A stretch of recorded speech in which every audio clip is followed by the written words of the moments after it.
અમદાવાદના સરખેજમાં સાધુ સંતોના મામલામાં કોળી સમાજના આગેવાનોને સંડોવવામાં આવતા નીલમબાગ પોલીસ સ્ટેશન ખાતે કોળી સમાજ સંગઠનના નેતાઓ ફરિયાદ નોંધાવવા પહોંચી ગયા હતા। ભાવનગરના મુન્નાભાઈ ચોગઠને ફોન ઉપર મળેલી ધમકીને પગલે સમાજના આગેવાનોએ સમગ્ર મામલામાં સંડોવવામાં આવતા હોવાના આક્ષેપ સાથે નીલમબાગ પોલીસ સ્ટેશનમાં ફોન ઉપર ધમકી આપનાર કીર્તિ પટેલ અને રામ નરેશભાઈ લાંગવદરા નામના બે શખ્સ સામે મુન્નાભાઈ ચોગઠ દ્વારા ફરિયાદ નોંધવામાં આવી હતી। અમદાવાદના સરખેજમાં સાધુ સંતોના મામલામાં કોળી સમાજના આગેવાનોને સંડોવવામાં આવતા નીલમબાગ પોલીસ સ્ટેશન ખાતે કોળી સમાજ સંગઠનના નેતાઓ ફરિયાદ નોંધાવવા પહોંચી ગયા હતા। ભાવનગરના મુન્નાભાઈ ચોગઠને ફોન ઉપર મળેલ ધમકીને પગલે સમાજના આગેવાનોએ સમગ્ર મામલામાં સંડોવવામાં આવતા હોવાના આક્ષેપ સાથે નીલમબાગ પોલીસ સ્ટેશનમાં ફોન ઉપર ધમકી આપનાર કીર્તિ પટેલ અને રામ નરેશભાઈ લાંગવદરા નામના બે શખ્સ સામે મુન્નાભાઈ ચોગઠ દ્વારા ફરિયાદ નોંધવામાં આવી હતી।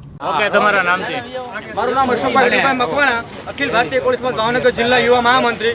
આજરોજ અમે નીલમબાગ ખાતે પોલીસ સ્ટેશન ખાતે અમે ફરિયાદી નોંધાવવા આવ્યા છીએ। સરખેજનો જે આશ્રમનો વિવાદ ચાલી રહ્યો છે એમાં જે અમુક લોકોએ માથાભારે તત્વો લોકો હોય એ તત્વોએ અમારા કોળી સમાજના આગેવાન મુન્નાભાઈને જાહેરમાં ઉતારી દેવાની ધમકી આપી છે। એના અનુસંધાન અમે આજરોજ ફરિયાદી કરવા આવ્યા છીએ। વંદે માતરમ, ભારત માતા કી જય। ઓકે, તમારું નામ છે?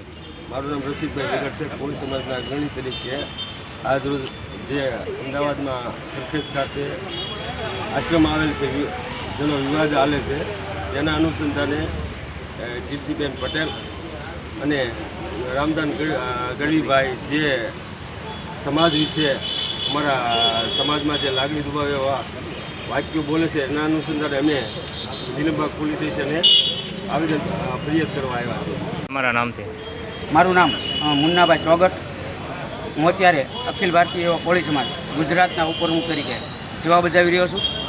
આજે અમે અમારા કોળી સમાજના આગેવાનો ભાવનગર શહેર અને ગ્રામ્યના દરેક અમારા નાના મોટા આગેવાનો અહીંયા હાજર છે, સામાજિક આગેવાનો, અને અમે નીલમબાગ પોલીસ સ્ટેશન ખાતે એક ફરિયાદ દાખલ કરવા આવ્યા છીએ। આ ફરિયાદનું એક જ કારણ છે કે અમદાવાદ ભારતીય સરકારી આશ્રમનો જે અત્યારે મુદ્દો ચાલી રહ્યો છે વિવાદિત, એ મુદ્દો છે એ ખરેખર સંતોનો મુદ્દો છે, અને સંતોનો મુદ્દો હોય એમાં કોઈ અસામાજિક તત્વોએ પ્રવેશ કરી અને ગેરકાયદેસર કબજો ન કરવો જોઈએ, એના અનુસંધાને અમે અહીંયા એકત્રિત થયેલા છીએ। અને ખાસ કે પાલતાણા ઇન્સ્ટિટ્યુટર રામ ગઢવી અને જે સ્ત્રી જાતિ ઉપર જે કલંક છે એવી કીર્તિ પટેલે જે પાયા વિહોણા આક્ષેપો કર્યા છે અને અમને ફોનમાં ધમકીઓ આપે છે મારી નાખવાની, કામ ઉતારવાની ના રામભાઈ ગઢવી પાલતાણા ઇન્સ્ટિટ્યુટર, તો એમની વિરુદ્ધ અમે ફરિયાદ દાખલ કરવા માટે થઈ અમે અમારા કોળી સમાજના ગ્રામ્ય તથા શહેરના નાના મોટા બધા આગેવાનો આવ્યા છીએ। તમારું નામ છે? કાળુભાઈ જાંબુસા। કઈ જગ્યાએ શેનું નિવેદન દેવાયા? આજે જે સરખેજ આશ્રમમાં જે કોળી સમાજ વિરુદ્ધના જે નિવેદનો આપ્યા છે કીર્તિ પટેલે અને રામ ગઢવીએ, તો એના વિરુદ્ધ કાયદેસર કાર્યવાહી થવી જોઈએ।